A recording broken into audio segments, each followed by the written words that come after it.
Assalamualaikum warahmatullahi wabarakatuh. Nah, kita lanjutkan topik berikutnya yaitu terkait kecekungan. Oke, kita lihat teori definisinya. Jadi kita akan membahas definisi kecekungan terlebih dahulu. Asumsikan fungsi f itu memiliki turunan dalam suatu interval buka I, maka fungsi f dikatakan cekung ke atas dalam interval I jika f aksennya naik dalam interval tersebut. Sedangkan fungsi f itu dikatakan cekung ke bawah jika fungsinya itu turun dalam interval tersebut. Nah, bagaimana sih ilustrasi fungsi cekung ke bawah atau cekung ke atas? Nanti kita lihat di contoh soalnya. Nah, tadi kan pembahasan kita tentang kemonotonan, fungsi f itu naik jika turunan pertamanya itu besar dari 0 kan ya. Nah, begitu juga di sini kalau f aksen naik berarti turunan dari f aksen itu harus besar dari 0. Turunan dari f aksen apa sih? Yaitu f2 aksen atau turunan kedua dari f. Nah, oleh karena itu, teorema kecekungan kita akan menerapkan turunan kedua dari fungsi f. Oke, yaitu jika turunan kedua dari fungsi f pada nilai x yang di dalam pada x dalam suatu interval ternyata bernilai positif, maka fungsi tersebut cekung ke atas dalam interval tersebut. Tapi jika turunan kedua dari fungsi f pada x yang berada dalam suatu interval ternyata bernilai negatif, maka fungsi f-nya itu cekung ke bawah dalam interval tersebut. Jadi f-nya cekung ke atas kalau turunan keduanya positif dan fungsi f itu cekung ke bawah jika turunan keduanya bernilai negatif atau kecil dari 0. Nah, oleh karena itu langkah-langkah untuk mengidentifikasi di mana fungsi cekung ke atas atau cekung ke bawah adalah sebagai berikut.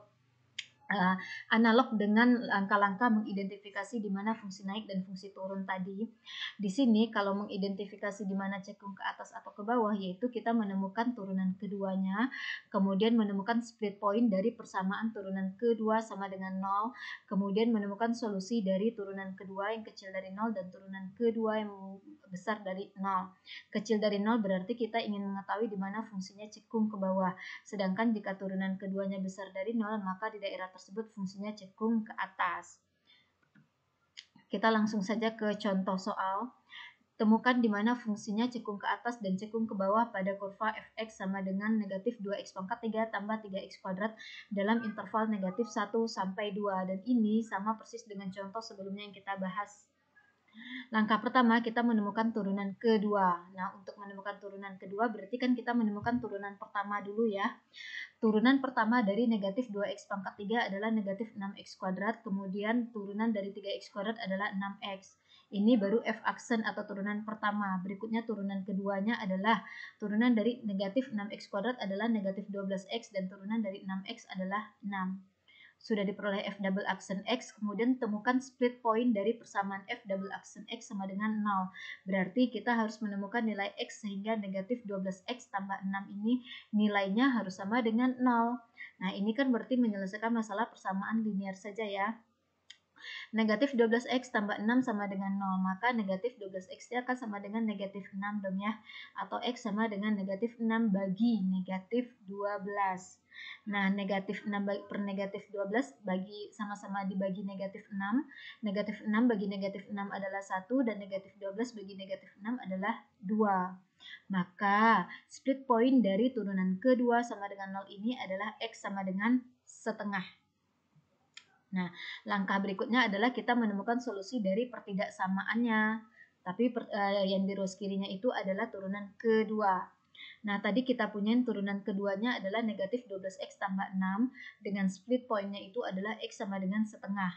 Hanya ada satu buah split point ya, maka pada garis bilangan kita cukup cantumkan satu titik saja yaitu split pointnya, yaitu x sama dengan setengah, let's say di sini. Nah, di sini x sama dengan setengah, kita tarik garis lurus berarti daerah garis bilangan menjadi terbagi menjadi dua daerah dong ya, yaitu yang di kiri setengah ini adalah x yang kecil dari setengah dan di kanan setengah ini adalah x yang besar dari setengah. Nah, berikutnya karena kita mau mengidentifikasi di mana fungsinya cekung ke atas dan cekung ke bawah, maka kita harus melakukan tes nilai turunan kedua. Nah, turunan keduanya kan tadi negatif 12x tambah 6. Untuk daerah X yang kecil dari setengah, pikirkanlah sembarang bilangan atau ambil satu bilangan saja yang berada di kiri setengah ini.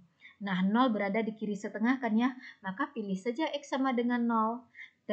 Tes nilai F double aksennya atau tes nilai turunan keduanya, ganti X0, X sama dengan 0 ini ke sini, yaitu negatif 12 kali 0 ditambah 6 ini, yaitu kita peroleh sama dengan 6. 6 ini kan bernilai positif nih, maka kita bisa simpulkan bahwa untuk semua X yang di kiri setengah, maka nilai turunan keduanya itu besar dari 0 atau bernilai positif, sehingga turunan keduanya ini besar dari 0. Nah, kalau besar dari 0 berarti kan cekung ke atas ya. Berarti di X kecil dari setengah, fungsinya akan cekung ke atas. Kemudian untuk X besar dari setengah, pilih sembarang bilangan yang besar dari setengah atau di kanan setengah. Yaitu X sama dengan 1 kan ya.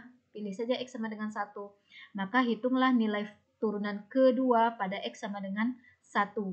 Nah, kita peroleh turunan keduanya pada X sama dengan 1 adalah negatif 6. Negatif 6 kan kecil dari 0. Berarti kita bisa simpulkan bahwa untuk semua X yang berada di kanan setengah, maka nilai turunan keduanya pasti kecil dari 0. Kalau kecil dari 0 berarti kan cekung ke bawah. Udah, dengan demikian kita bisa simpulkan bahwa jika X kecil dari fungsi F akan cekung ke atas jika X-nya kecil dari setengah, dan fungsi F akan cekung ke bawah jika X-nya besar dari setengah. Nah, kita lihat ilustrasinya, ini kesimpulannya tadi ya. Ilustrasinya ini adalah fungsi fx sama dengan negatif 2x pangkat 3 tambah 6x. Tadi kan split point-nya X sama dengan setengah ya untuk topik kecekungan ini. Nah, di sini X sama dengan 0, di sini X sama dengan 1. Let's say di sini adalah X sama dengan setengah. Kita tarik garis lurus setengah, X sama dengan setengah. Kemudian sesuai dengan penemuan kita secara teoritis, X kecil dari setengah itu kan berada di kiri setengah ini ya. Dan jika X kecil dari setengah, maka fungsinya cekung ke atas. Kemudian untuk X yang di kanan ini, yaitu X yang besar dari setengah, maka grafik fungsinya itu cekung ke bawah. Nah, apa sih yang dimaksud dengan cekung ke atas? Nah, cekung ke atas itu bedakan dengan fungsi yang turun atau fungsi naik. Kalau yang tadi kita bahas fungsinya turun, ini kan jelas nih turun nih. Sampai X sama dengan 0. Kemudian mulai dari X sama dengan 0 sampai X sama dengan 1, fungsinya naik. Kemudian 1 sampai seterusnya, fungsinya makin lama makin turun. Nah, itu tuh naik turun, masalah naik atau turun. Sekarang masalah kecekungan. Jadi kalau cekung ke atas itu fungsinya awalnya turun, tapi turunnya tidak selamanya, melainkan dia akan ada dalam interval tersebut dia beranjak mulai naik. Nah, itu yang dimaksud dengan cekung ke atas. Jadi pada awalnya dia turun sampai pada suatu X tertentu, kemudian dia mulai beranjak naik ke atas atau naik ke atas ya, naik. Nah, itu yang dimaksud dengan cekung ke bawah. Cekung ke atas. Sedangkan kalau cekung ke bawah, dia awalnya naik, tapi kemudian ternyata dia beranjak turun. Jadi kebalikan dari ini, kalau cekung ke atas awalnya dia turun, tapi dia mulai beranjak naik. Sedangkan kalau cekung ke bawah, dia awalnya naik, kemudian dia mulai beranjak turun. Jadi yang namanya cekung ke atas ada bagian turunnya dan bagian naiknya. Sedangkan cekung ke bawah ada bagian naiknya kemudian menurun. Berbeda dengan ini. Kalau ini itu jangan katakan cekung ke atas mentang-mentang dia turun, beda. Kalau cekung ke atas itu turunnya begini nih. Jadi ada tren bahwa dengan turunnya dia begini, pasti dia akan mulai naik. Berbeda dengan kurva ini kan ini turun nih sampai sini, sampai X sama dengan 0. Ini juga turun, tapi turunnya kurva yang begini itu dia tidak akan pernah naik karena trennya itu dia akan semakin lama turun aja. Jadi beda, perhatikan pola naik, pola turunnya ini begini. Kalau dibayangkan ini begini, sedangkan ini begini gitu. Berbeda. Begitu juga kalau masalah dia begini, naik. Tadi kan kalau cekung ke bawah dia naik, tapi kemudian dia beranjak turun. Jadi naiknya dia itu adalah begini. Apa ya? Kalau perlihatkan panahnya begini. Jadi dia begini, ada kemungkinan turun kan? Itu turun begini. Beda kalau yang ini dia akan selamanya naik saja, tidak akan mungkin cekung ke bawah. Dia tidak akan pernah turun kalau trennya seperti ini. Oke, jadi itu ilustrasi tentang cekung ke atas dan cekung ke bawah. Nah, sekian materi untuk hari ini. Supaya kalian lebih memahami materinya, akan diberikan latihan soal kembali ya. Jangan kapok karena yang namanya belajar matematika itu perlu praktis. Terima kasih. Assalamualaikum warahmatullahi wabarakatuh.